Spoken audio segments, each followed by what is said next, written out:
body changes. And during, for a period of time on the show, there was a running gag about how Apollo had gained a few pounds. So I was just wondering if there was a story behind that. Well, ironically, yes. Ironically, I gained a few pounds by stealing Grace Park's pregnancy belly and sticking it up my jumper. So, in a manner of speaking, I did get pregnant for about 6 episodes. No, it was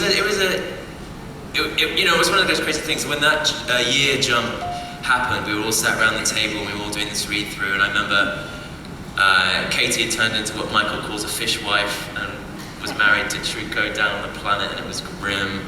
Eddie, what happened to Eddie? Nothing. Mustache. He was smoking a lot of pot with me. That's right, mustache. Anyway, everybody had a little shtick, had something that had shifted, and I'd gotten married as well, but in the script the only thing that I had was a pair of glasses. And I felt a little shortchanged. So it was Reimer who said, oh, why don't we make Lee fat? Because, what? What was that? He said, why don't we make Lee fat? What? You have to speak when I'm not speaking. That's how conversation works.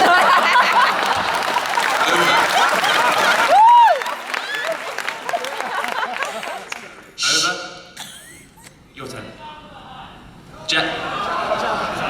Job of the Hutt. Pass it up. What about Jabba? He was fat too, yes. Big Jabba, big Jamie. Michael was saying, guys who get married, they settle down and they just start eating more and not going to the gym so much. And everyone looked around and looked at Ron, and because before that we've been talking about the idea of a fight club, and he's turned into this nasty fighter, and he's bored and he's fighting other people on his ship. That didn't go very far, but it was resurfaced in that episode with the boxing. And I was all for it, and then they did a makeup test, and that was the funnest thing I'd ever seen, watching your face suddenly, become like Eddie Murphy and Nutty Professor. and then going to the craft services table and watching the double takes while the crew members who saw you 3 hours before suddenly couldn't work out what had happened to you over lunch. Didn't you actually start eating a bit more and not going to the gym though?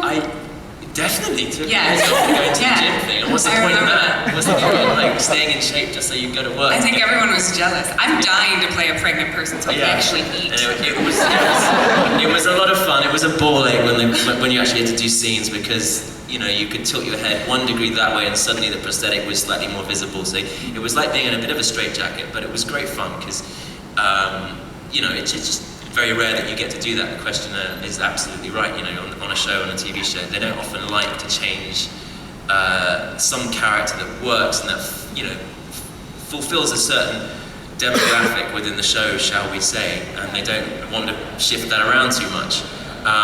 But luckily, Michael Truco was there. I was going to say that they made Jamie chubby and brought in Michael. They were like, so Michael, you're going to be in for more than 13 episodes now. And Jamie, go at it. But it was great fun. I enjoyed it very much, and they're some of my fondest episodes. Those episodes, and that was the beauty of the show. We never had to really do the same thing ad infinitum, same episode every week. We got to do this crazy thing where we tried things, and the writers were very bold and brave. But yeah, Grace Park's pregnancy prosthetic belly was mine for a few episodes. I don't think she ever needed it again, actually. So No. I think I should still keep it. So this is an open question. Was there any conflict between the science you all